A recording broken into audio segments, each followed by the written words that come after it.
وأراقب الرحمن جل جلاله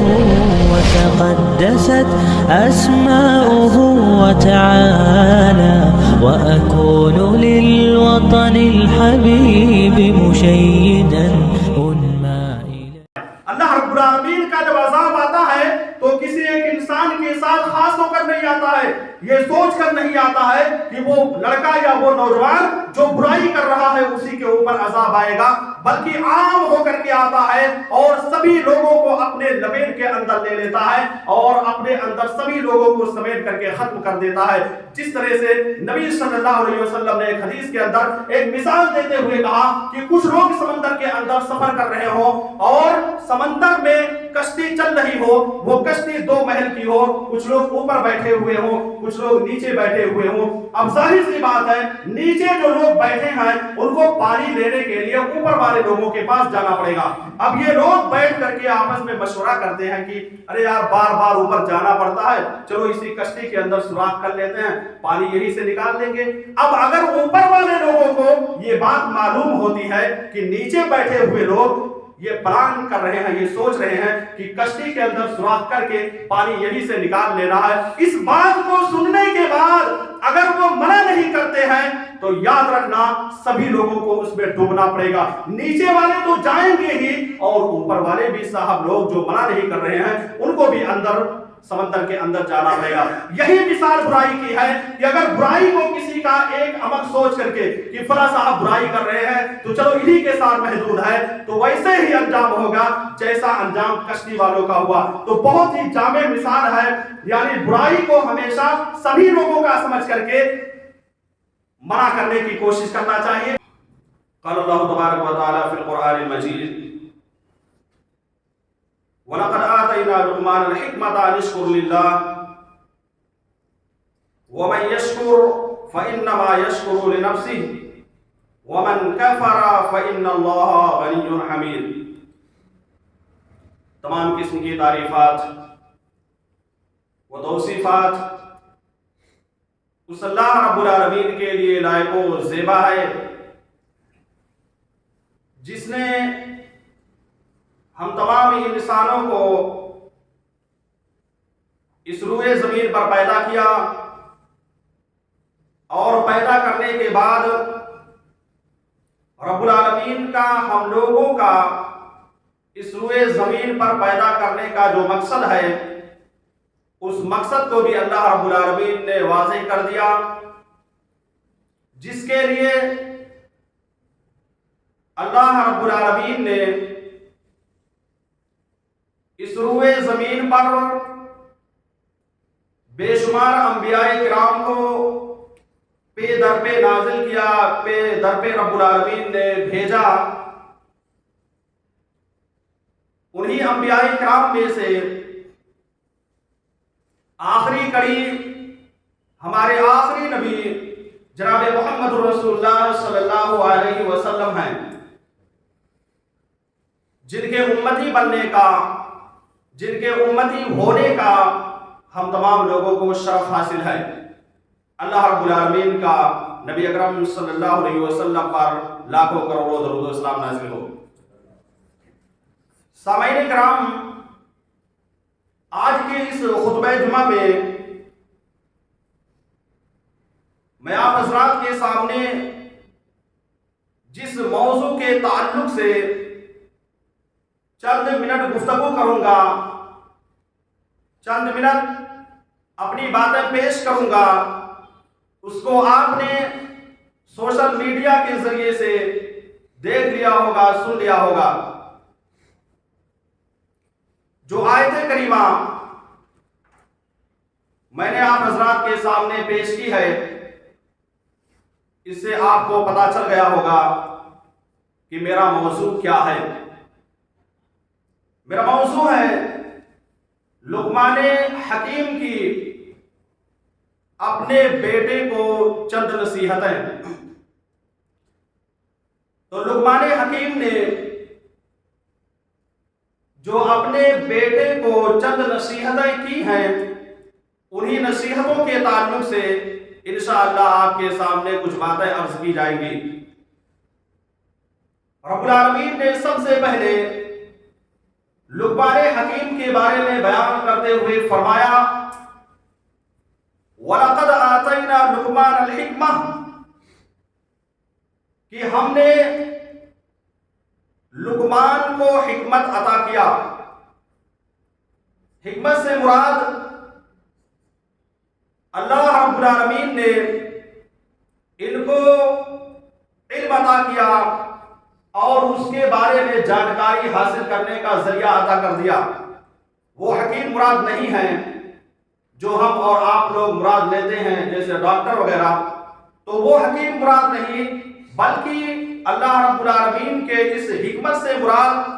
یہاں پر شریعت کے بارے میں جانکاری رکھنے والے اور دین اسلام کے بارے میں معرفت رکھنے والے مراد ہیں. تو رب العالمین نے ان کو حکمت سے نوازا، اور حکمت سے نوازنے کے بعد، حکمت عطا کرنے کے بعد اللہ رب العالمین نے لقمان حکیم سے کہا کہ تم اللہ رب العالمین کا شکر ادا کرو، یہ جو نعمت تم کو ملی ہوئی ہے. اللہ رب العالمین نے حکمت جیسی نعمت لقمان حکیم کو جو عطا کی، جو دیا، اس پر رب العالمین نے یہ کہہ دیا کہ تمہیں ہر حال میں اس نعمت پر شکر ادا کرنا ہے. میرے بھائیوں اور دوستوں، میری ماؤں اور بہنوں، پتہ یہ چلا کہ اللہ رب العالمین کی جو بھی نعمت ہم کو ملی ہوئی ہے، اس نعمت پر ہم تمام لوگوں کو اللہ رب العالمین کا تہہ دل سے شکر ادا کرنا چاہیے. اگر ہم کو اللہ رب العالمین نے صحت و تندرستی سے نوازا ہے تو اس پر بھی ہمیں اللہ رب العالمین کا شکر ادا کرنا چاہیے. اللہ رب العالمین نے ہمیں جو بہترین گھر رہنے کے لیے مہیا کیا ہے، اس پر بھی اللہ رب العالمین کا شکر ادا کرنا چاہیے. بہترین لباس، بہترین کپڑا جس کو ہم پہن کر کے چلتے ہیں ادھر ادھر دعوت میں یا اسی طرح سے پروگرام وغیرہ میں جاتے ہیں، اس پر بھی اللہ رب العالمین کا شکر ادا کرنا چاہیے. یہ گاڑی جو ہمارے سامنے موجود ہے، جس گاڑی پر سوار ہو کر کے، جس بائک پر سوار ہو کر کے یا جس 4 پہیے کی گاڑی پر سوار ہو کر کے ہم مسجد میں اللہ رب العالمین کی عبادت و بندگی کرنے کے لیے آتے ہیں، اس پر بھی اللہ رب العالمین کا شکر ادا کرنا چاہیے.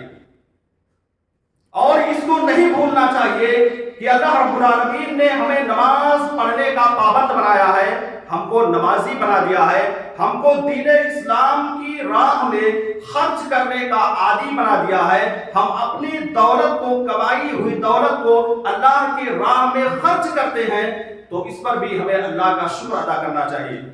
کیونکہ اللہ رب العالمین ہر کسی کو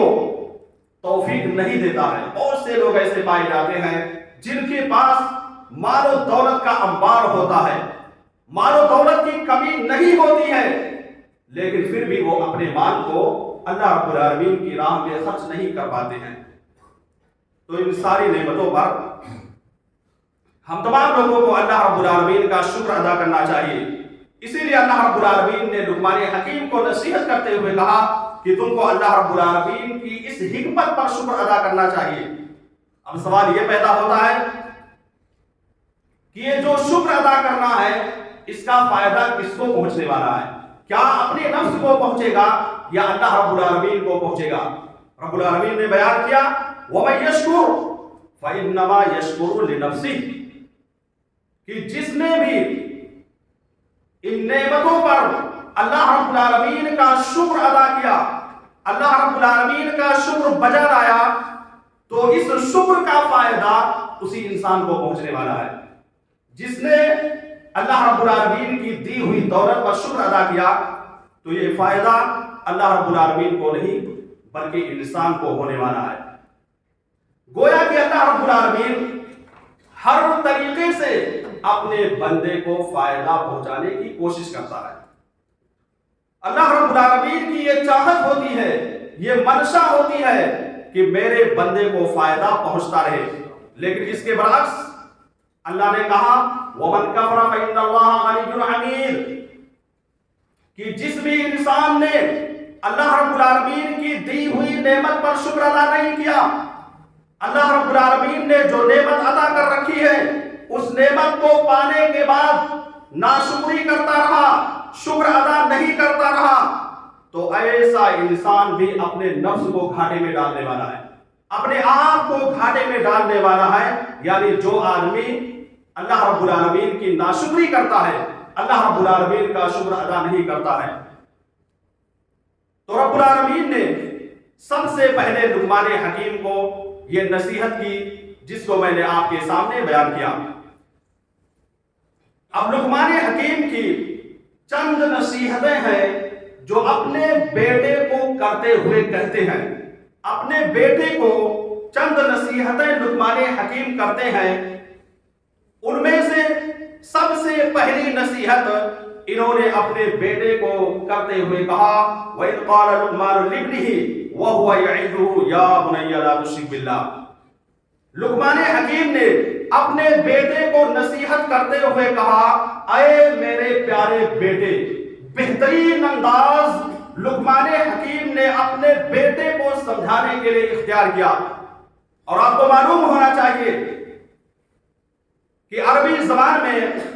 جب بھی بیٹے کو پکارا جاتا ہے تو ابن کہہ کر کے پکارا جاتا ہے، ابن کا مطلب بیٹا ہوتا ہے۔ یہاں پر لقمان حکیم نے یا بنیا یعنی اس کی تصغیر لے کر کے آئے ہیں جس کا مطلب ہوتا ہے چھوٹا ثابت کر کے، اے میرے پیارے بیٹے۔ اتنے بہترین انداز سے لقمان حکیم نے اپنے بیٹے کو سمجھایا۔ میرے بھائی اور دوستو، آج ہماری حالت کیا ہے؟ ہم میں سے اگر کوئی ٹیچر ہوتا ہے اپنے مدرسے میں یا کالجز وغیرہ میں بچوں کے سامنے جب موجود ہوتا ہے تو بچوں کے سامنے جہاں پر ٹیچنگ کرنے کے لیے جاتا ہے تو بہت ہی پیارے انداز میں وہاں سمجھاتا ہے کہ اے بیٹے، بلکہ آپ تک بھی کہتا ہے کہ میں آپ سے کہتا ہوں آپ کھڑے ہوئیے جو ہے اس سبق کو سنائیے، یا آپ نے یہ کام کیوں نہیں کیا، آپ نے ہوم ورک کیوں نہیں کیا، آپ کل کیوں نہیں آئے تھے۔ بہت ہی پیارے انداز میں سمجھاتا ہے۔ کیوں؟ اس لیے کہ اس کو وہاں پر باقاعدہ سیلری ملتی ہے، وہاں سے پیسہ ملتا ہے۔ لیکن وہی ٹیچر جب اپنے گھر پر آ کر کے پہنچتا ہے تو اپنے بچوں کے ساتھ وہ رویہ اختیار نہیں کرتا ہے جو اپنے شاگردوں کے سامنے اختیار کرتا ہے۔ گھر پر آتا ہے اور ارے تورے کہہ کر کے اس کو پکارتا ہے، بلکہ دھمکا کر کے اس کو بلاتا ہے، جس کا نتیجہ یہ ہوتا ہے کہ وہ بچہ اس باپ سے ڈرتا رہتا ہے، وہ بچہ اس باپ کی بات کو ماننے سے کبھی کبھار انکار بھی کر دیتا ہے۔ لیکن اگر لب و لہجہ وہی ہو جو کالجز میں ہے، لب و لہجہ وہی ہو جو اسکول میں استعمال کیا گیا، لب و لہجہ وہی ہے جو مدرسے میں اپنے شاگردوں کے لیے اختیار کیا گیا، تو یہ بچہ بہترین بچہ بن سکتا ہے۔ اسی طرح سے ایک مثال کے ذریعے سے سمجھانا چاہتا ہوں، وہ بھی حدیث کے حوالے سے، کہ ایک مرتبہ نبی صلی اللہ علیہ وسلم نماز پڑھا رہے تھے اور ایک دیہاتی نماز میں شامل تھا، نماز پڑھنے کے لیے آیا ہوا تھا۔ اچانک کسی صحابی کو چھینک آ گئی، کسی صحابی نے چھینکا تو اس دیہاتی نے فوراً یرحمک اللہ کہہ دیا۔ تو ایسے میں صحابہ کرام ناراض ہو گئے، یہاں تک کہ اتنی زیادہ باتیں بڑھ گئی کہ باقاعدہ تالی مار کر کے صحابہ کرام کو خاموش کرنا پڑا۔ جب نماز سے فارغ ہو گئے تو اللہ کے نبی صلی اللہ علیہ وسلم نے سب سے پہلے اپنے صحابہ کرام کو یہ تعلیم دی اور یہ کہا کہ دوران نماز گفتگو کرنا جائز نہیں ہے۔ اور دوسری تعلیم آپ نے یہ دی کہ اگر کسی کو چھینک آ جائے نماز کے دوران تو وہ الحمدللہ نہیں کہے گا، لیکن نماز کے علاوہ تو اس کو ہر حال میں کہنا ہے۔ دوران نماز چھینک آنے پر الحمدللہ یرحمک اللہ وغیرہ نہیں کہا جائے گا۔ اور تیسری تعلیم آپ نے صحابہ کرام کو یہ دی کہ یہ جو تالی مارنے کا کارنامہ تم لوگوں کا تھا یہ مردوں کا نہیں ہے بلکہ یہ عورتوں کا ہے، اور یہ اس وقت ہوتا ہے جب امام سے کوئی غلطی ہو جائے، تب جا کر کے تالی کے ذریعے سے عورتیں امام کو متنبہ کر سکتی ہیں، باخبر کر سکتی ہیں، بتا سکتی ہیں کہ امام سے کچھ غلطی سرزد ہو گئی ہے۔ تو وہاں پر کہنے کا مقصد یہ ہے کہ صحابہ کرام نے اس کو ڈانٹا، گھور کر کے دیکھنے لگے۔ تو وہ صحابی جس نے یہ رحمت اللہ کہا تھا، دوران نمازی کہہ دیا کہ کیا وجہ ہے اتنے گھور کر کے مجھ کو دیکھ رہے ہو؟ نبی صلی اللہ علیہ وسلم نے سمجھایا کہ اچھے انداز سے بعد میں آپ لوگوں کو اس کو بلا کر کے سمجھانا چاہیے، لیکن اس طرح سے لب و لہجہ اختیار کر کے اور اس انداز سے دیکھ کر کے اس کو سمجھایا نہیں جاتا ہے۔ تو کہنے کا مقصد یہ ہے کہ جب بھی کسی کو کوئی نصیحت کرنی ہو، کچھ بھی سمجھانا ہو، تو اس کو بہت ہی اچھے انداز سے سمجھانے کی کوشش کیجیے۔ ایک بہت ہی معروف و مشہور حدیث، ایک صحابی، دیہاتی صحابی آتے ہیں اور مسجد کے اندر پیشاب کرنا شروع کر دیتے ہیں۔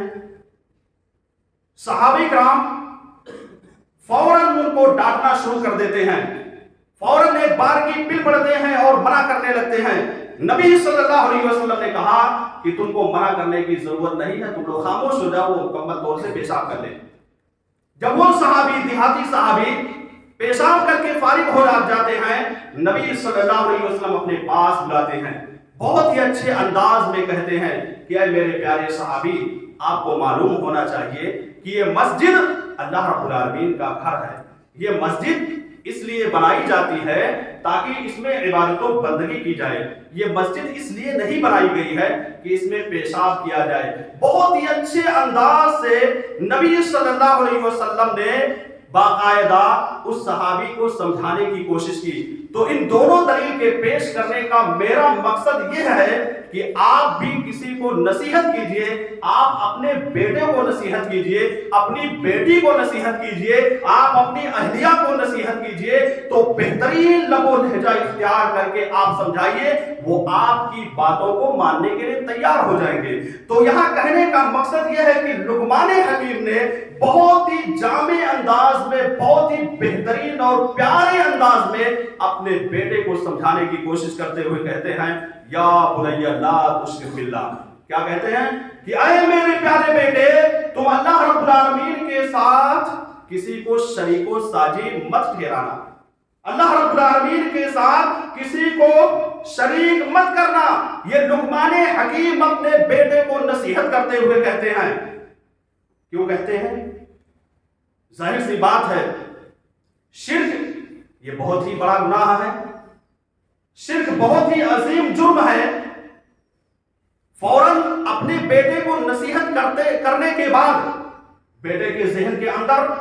بیٹے کے دماغ کے اندر یہ سوال پیدا ہو سکتا ہے،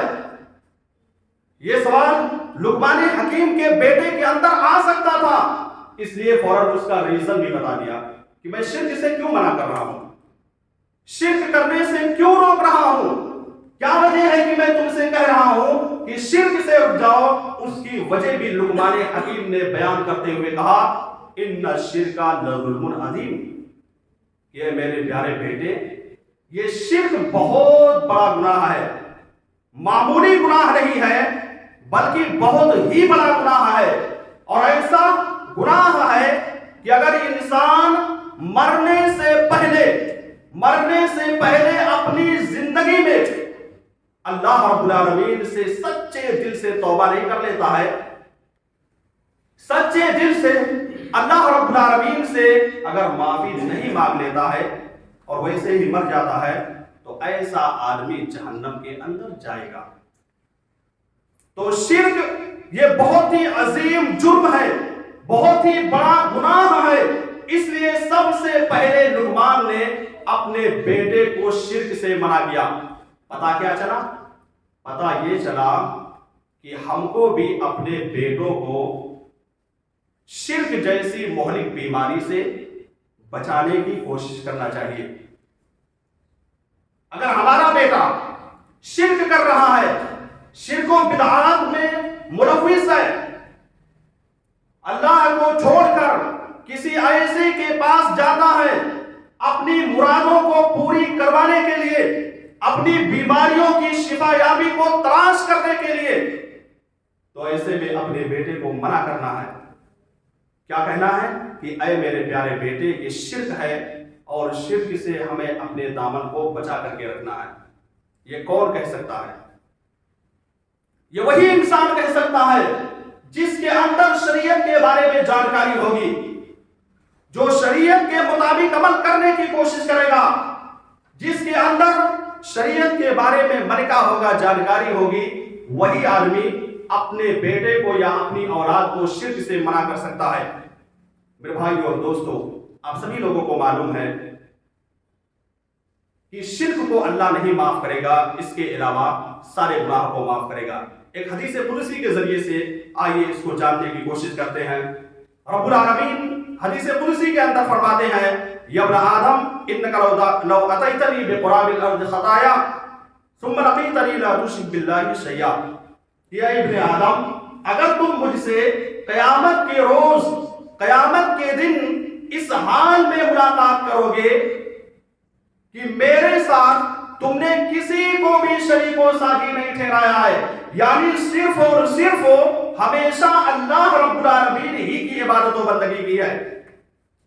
ایسا نہیں کیا ہے کہ اللہ کو چھوڑ کر کے کسی اور کے در پر جا کر کے اپنی پیشانی کو ٹیکا ہے، ایسا نہیں کہ ایک طرف اللہ رب العالمین کی عبادت و بندگی کی ہے اور دوسری طرف جا کر کے کسی بابا کے پاس، کسی پیر کے پاس جا کر کے ان کو پکارا ہے۔ تو اللہ رب العالمین یہ ضمانت دیتا ہے حدیث قدسی کے اندر کہ اگر ابن آدم کے گناہ، یہ ابن آدم کے گناہ آسمان و زمین کے درمیان جتنی خلا ہے، یعنی زمین سے لے کر آسمان تک جتنا خالی حصہ دکھ رہا ہے نگاہوں کے سامنے، اگر اتنا پہنچ جائے گا تب بھی اللہ رب العالمین معاف کر دے گا۔ اب اندازہ لگائیے کہ رب العالمین کتنا بڑا غفور رحیم ہے۔ کیا کہہ رہا ہے کہ اگر ابن آدم کے گناہ آسمان و زمین کے برابر ہو جائیں گے، اتنے سارے گناہوں کو لے کر کے اگر ابن آدم میری بارگاہ میں حاضر ہوتا ہے تو میں ایسے بندے کو معاف کر دوں گا۔ کیوں معاف کر دے گا؟ اللہ رب العالمین غفور رحیم ہے۔ بس شرط کیا ہے کہ اللہ کے ساتھ کسی کو شرک نہیں، شریک نہیں ٹھہرانا ہے۔ اگر کسی نے شریک ٹھہرایا تو آپ لاکھ عبادت کر لیجئے، لاکھ جو ہے 5 وقت کی نمازیں پڑھتے رہیے، تہجد گزار ہو جائیے،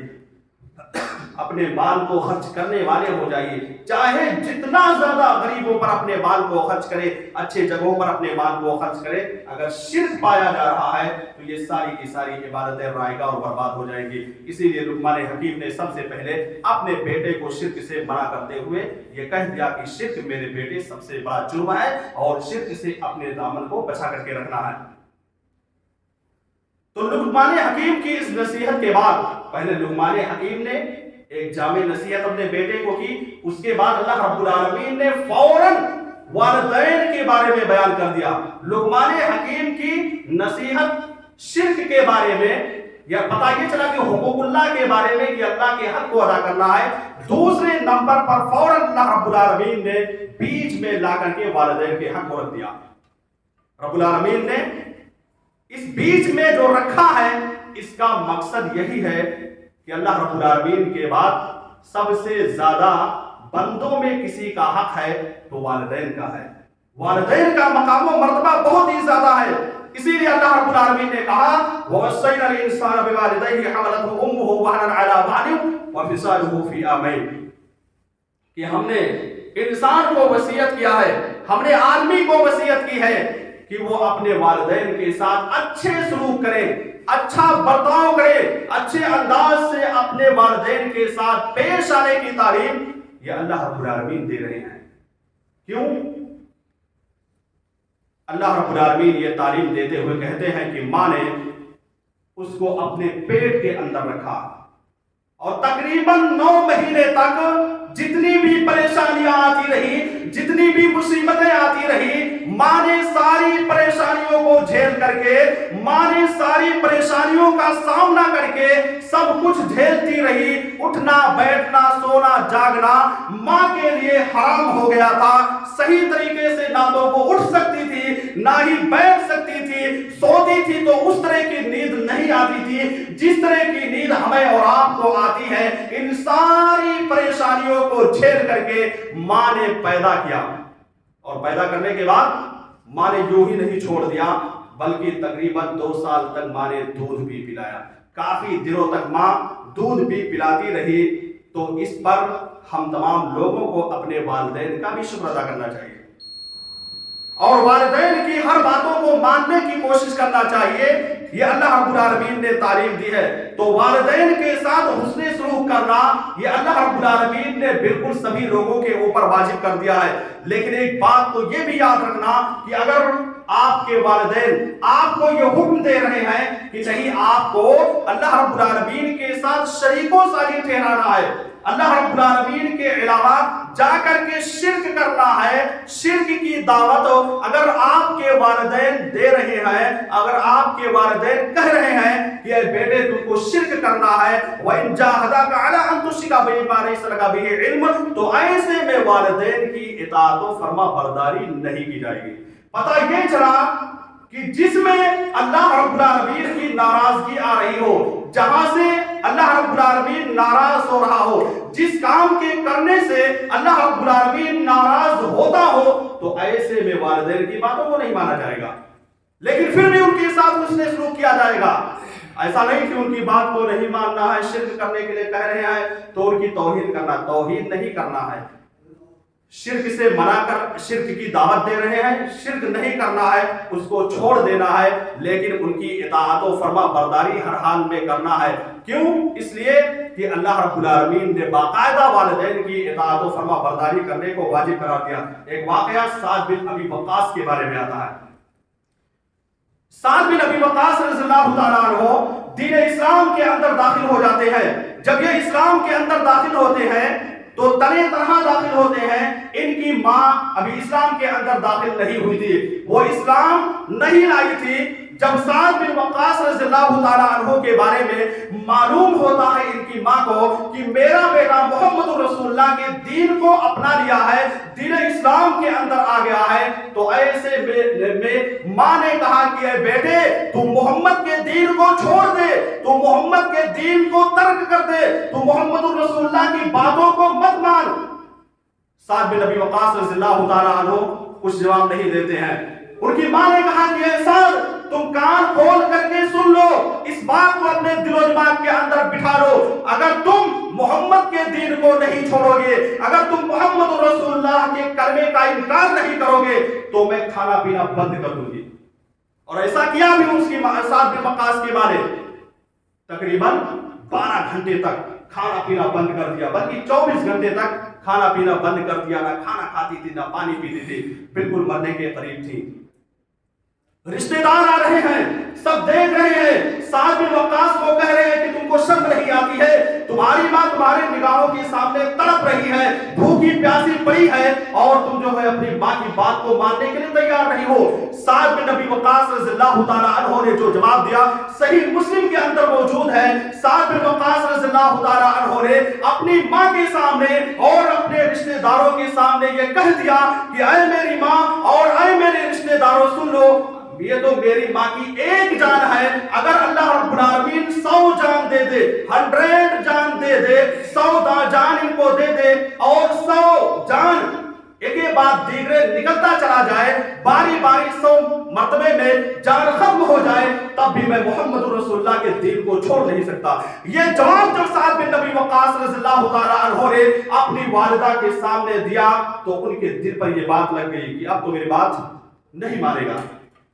فوراً وہ کھانا منگاتی ہے، کھانا شروع کر دیتی ہے، پانی منگاتی ہے، پانی شروع کر دیتی ہے، اور کچھ دنوں کے بعد اللہ رب العالمین ان کو ہدایت دے دیتا ہے، دین اسلام کے اندر داخل ہو جاتی ہے۔ تو پیش کرنے کا مقصد یہ ہے کہ والدین کی اطاعت و فرما برداری اسی میں کی جائے گی جس میں اللہ رب العالمین کی ناراضگی لازم نہ آتی ہو، اور جہاں پر اللہ رب العالمین کی ناراضگی لازم آ جائے گی تو ایسے میں ان کی اطاعت و فرما برداری چھوڑ دیا جائے گا، ترک کر دیا جائے گا۔ ایک دوسری حدیث پیش کر کے میں آگے بڑھتا ہوں۔ نبی صلی اللہ علیہ وسلم نے بیان کیا کہ جو آدمی یہ چاہتا ہے کہ اس کے عمر میں اور اس کے رزق میں برکت عطا کر دیا جائے، عمر کو اور دراز کر دیا جائے، تو اس آدمی کو چاہیے کہ اپنے والدین کے ساتھ حسن سلوک کرے، اپنے والدین کی خدمت کرے اور رشتہ داروں سے اپنے رشتے ناطے کو جوڑ کر کے رکھے۔ پتہ یہ چلا کہ اگر کوئی اپنے والدین کی خدمت کرتا ہے بڑھاپے کی ایام میں خصوصی طور پر، تو اللہ رب العالمین اس کے عمر کو اور دراز کر دیتا ہے اور زیادہ بڑھا دیتا ہے، اور اسی طرح سے رزق میں بھی اللہ تبارک و تعالی برکت عطا کر دیتا ہے۔ رب العالمین اس کے رزق کو، روزی کو، مال و دولت کو بابرکت بنا دیتا ہے اور اس کا مال و دولت جلدی ختم نہیں ہوتا ہے۔ تو یہ لقمان حکیم کی پہلی نصیحت کے بعد اللہ رب العالمین نے جو والدین کے تعلق سے بیان کیا اس کو میں نے آپ کے سامنے پیش کیا۔ اب آئیے یہ کے بعد دیگرے لقمان حکیم کی نصیحت کو سماعت کیجیے۔ لقمان حکیم نے اپنے بیٹے کو نصیحت کرتے ہوئے کہا، یا بنی انہا ان تک مثقال حبۃ من خردل فتکن فی صخرۃ او فی السماوات او فی الارض یأتی بہا اللہ، کہ اے میرے پیارے بیٹے، اگر تم رائی کے دانے کے برابر کوئی نیکی کرو گے، اگر تم رائی کے دانے کے برابر کوئی گناہ کرو گے، یأتی بہا اللہ، تو اللہ رب العالمین اس نیکی کو یا اس گناہ کو لا کر کے حاضر کر دے گا۔ میرے بھائی اور دوستو، ہم کیا سوچتے ہیں؟ ہم یہ سوچتے ہیں کہ چلو ہم رات کی تنہائی میں کوئی گناہ کر لیں گے، گھر والے نہیں دیکھ پائیں گے۔ اپنے روم کے اندر بیٹھ کر کے کمرے کے اندر آج کا نوجوان یہ سوچتا ہے کہ چلو اپنے کمرے کے اندر برائی کر لیں گے، ہمارے والدین یا ہمارے بھائی یا ہمارے دوست وغیرہ نہیں دیکھ پائیں گے، یہ سوچ کر کے کرتا ہے۔ تو ایسے نوجوان کو یہ بات یاد رکھنا چاہیے کہ تم گھر کے اندر تنہائی میں یہ گناہ کرتے ہو، یا اسی طرح سے کوئی نوجوان کسی جگہ جا کر کے برائی کر رہا ہے، کسی مارکیٹ میں جا کر کے برائی کر رہا ہے، کسی جنگل میں بیابان میں جا کر کے برائی کرتا ہے، یا برائی کا جہاں پر اڈا قائم ہو، جہاں پر زناکاری، بدکاری یا اس جیسے جو برے کام ہو وہاں پر ہو رہے ہو، اس جگہ پر جا کر کے کرتا ہے، یہ سوچ کر کے کہ میرے گھر والوں کو علم نہیں ہے، میرے والدین کو پتہ نہیں ہے، میرے دوست احباب کو پتہ نہیں چلے گا۔ ایسے نوجوانوں کو اور ایسے انسانوں کی اس بات کو سوچ لینا چاہیے کہ اللہ رب العالمین باقاعدہ ذرہ ذرہ کے بارے میں علم رکھتا ہے، معمولی چیزوں کے بارے میں علم رکھتا ہے، اللہ رب العالمین اس کو لے کر کے آئے گا۔ تو لقمان حکیم نے بیٹے کو نصیحت کرتے ہوئے کہا کہ اگر رائی کے دانے کے برابر بھی تم نے اے میرے بیٹے نیکی کی ہوگی تو اس نیکی کو اللہ رب العالمین اکٹھا کر دے گا، جمع کر دے گا، اور رائی کے دانے کے برابر بھی گناہ کیا ہوگا تو اس گناہ کو اللہ رب العالمین لا کر کے سامنے حاضر کر دے گا۔ اس کے بارے میں اس سلسلے میں قرآن کریم کے اندر سورۃ الکہف کے اندر یہ آیت کریمہ موجود ہے کہ جب انسان کے سامنے نامہ اعمال پیش کیا جائے گا تو وہ آدمی کہے گا